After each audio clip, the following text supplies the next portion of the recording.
I need to finish this book, and trying to read it at work was not happening today.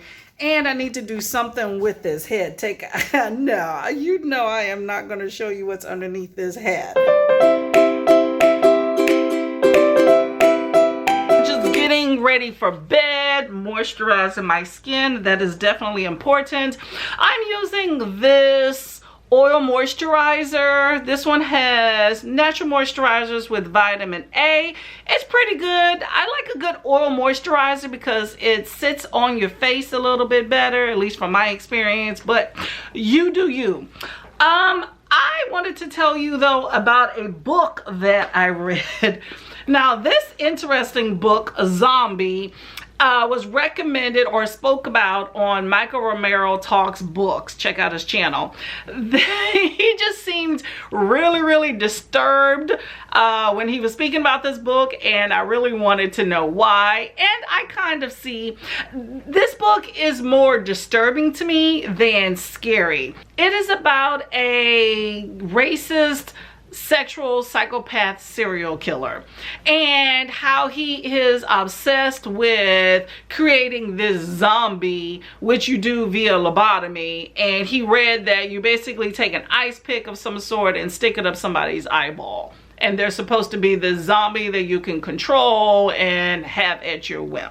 He is basically one of those Jeffrey Dahmer types where he's obsessed with black people and utilizes them as his victims. So I was offended by that, but I understand those type things do exist. It does use the N-word, which I am not a fan of, and I did not like that he compared black people to monkeys.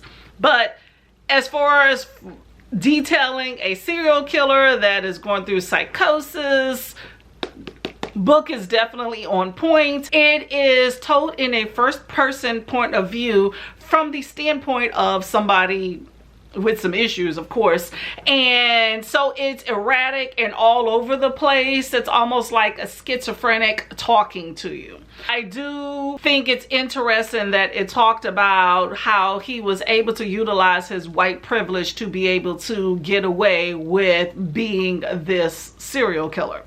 So overall, good book for what it is. Kind of regret that I bothered to go down this path and read this book. I am glad that it is a short book. So I'm going to go and read something else way more entertaining that I will get enjoyment out of, and also moisturize my skin. It is no joke trying to film in the car, and the only reason that I am here is because my husband said in order for me to get iced coffee, I had to keep him company while he went to the chiropractor. So while his butt is in there getting turned into a pretzel, I'm going to talk to you about some books that I've been reading, okay? So I read the Elite 3 series, which is a series of 2 Kindle books on Amazon, Kindle Unlimited. However, there's only 2 books and there will be a 3rd one, maybe more later. Have no idea. But these 2 books that I read, they're shorter stories, more novellas, and they are black YA fantasies. So it's about witches, warlocks, vampires, pretty much more of like a coming of age story and coming to your ability stories of these young individuals. It's also about sibling rivalry and young love, which, you know, it's YA, so you don't have any spiciness in there. But the first book is called Sight Unseen, and it follows 16-year-old Morgan, who moves around a lot with her dad. And in the last year, she's had 3 moves. So the dad decides, hey, we're going to settle down in this little small town and put down some roots. So she starts to develop friendships at her school, and she is drawn to the supposed bad boy football player. Okay, I am back. As you can see, I am back at home. Husband got his adjustments. He is feeling groovy. I got my iced coffee. and I drank that bad boy. And now I am drinking Tea Tonic Fresh Pop. This is something I got to review. It is a tart cherry hibiscus sparkling wellness soda. Basically, it's a nice little drink that doesn't contain a bunch of calories. I think it's 25 calories, no added sugar, keto friendly, caffeine free. Now, I mix it with seltzer water and it makes a refreshing drink. However, it is a bit tart, I will say that. Not necessarily my favorite thing to drink, but it's free and I have a case of it. Anyway, now what I was saying before, Morgan is trying to fight her attraction to the boy next door. His name's Casper. And the more that she's around Casper, the more that she realizes that there is some sort of magical elements to him as well as to herself. She also realizes that she has some family in town and that there's this danger that is developing around her, and Casper are trying to figure out, of course, what it is. And then in book 2, Sight Undone, you have Derek, who is a continuation. He's a friend from the first book. And you have this new character named Amaya that gets introduced. Now, Amaya, she has these magical elements about her as well, but she doesn't really know where they come from. She doesn't know anybody else that has those elements too. So when she meets Derek, she is intrigued and she gets nosy, and she's basically trying to force him to tell her about his background and give her more information so she can know who she is. And she gets wrapped up in this danger that gets introduced in book 1.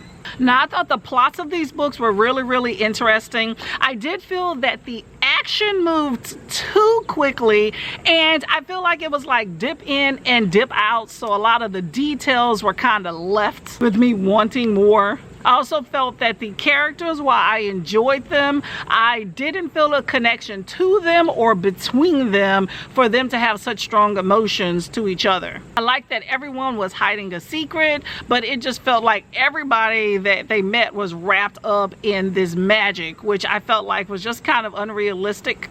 I liked all the reading of minds. I liked that the eyes of everybody had all these different crazy colors. That was really cool. So overall, I felt that they were quick reads. I enjoyed the books. I just felt that the author tried to make the plot lines a little bit too complicated with too many elements, and it was hard for me to keep up. So I am unsure if I will pick up any subsequent books. I will say that book 2 did leave with somewhat of a cliffhanger. I guess that's open to interpretation, but to continue the story, to really know what happens, you definitely have to continue the series. So anyway, I'm going to enjoy my cherry hibiscus and go find something else to read, and I'll see you later. It's a bit of a hot day out here today, but not too bad. Yesterday was much cooler. Oh my gosh, it was ridiculously nice. But anyway, I have this book, Manhunt. Manhunt, it's a really funny novel, just absolutely hilarious just throughout. I just was laughing probably every 2 minutes. My husband thought I was a crazy person. But this is about Alex, who is a burnout from corporate America, and she decides on a whim to buy a cabin and a hardware store in Alaska to do what? Find a man. Like, she specifically says, I moved to Alaska because I heard the men outweigh the women, and I know I could find a husband and take care of that biological clock. Okay, very antiquated, but this book was absolutely hilarious from the first chapter. I enjoyed this so much. Fun book. Another fun book is Miss Butterworth and the Mad Baron. It is a graphic novel, tons of interesting, colorful pictures, and it says it's an irresistible treat for Bridgerton fans. Not necessarily a Bridgerton fan. I picked this up at the library just on a whim to see what it's about, and I am so glad I did. It is absolutely funny.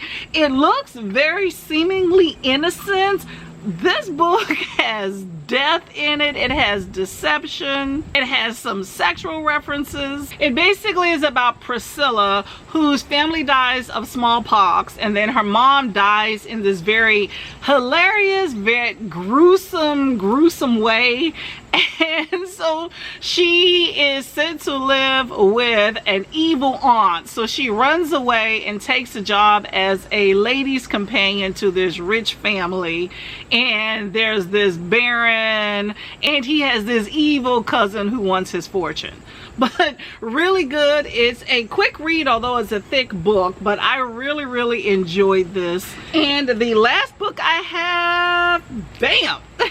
They shouldn't have killed his dog. I was actually turned onto this book by MJ at Reading This Life. I kind of skimmed it and read certain parts. It's a pretty thick book here. It's about 200 pages.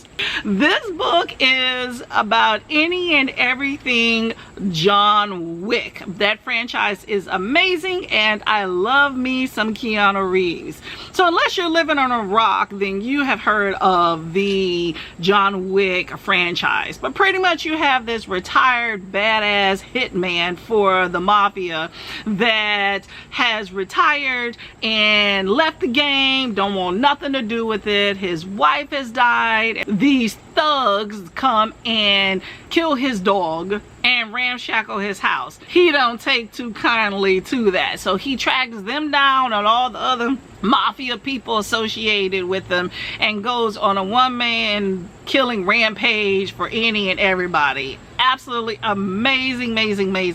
But this book talks about the Kung Fu, which is basically close hand-to-hand combat with guns and Kung Fu that is employed in the movie. It talks about the evolution of Kung Fu. It brings into talks about Die Hard, Lethal Weapon, and Atomic Blonde, and it is all words. So if you want to hear commentary and explanations about the evolution of John Wick and how they didn't initially think that would be a hit, from the producers, the actors, directors, the money people, pretty much all the main key players that made this franchise what it is, this is the book for you.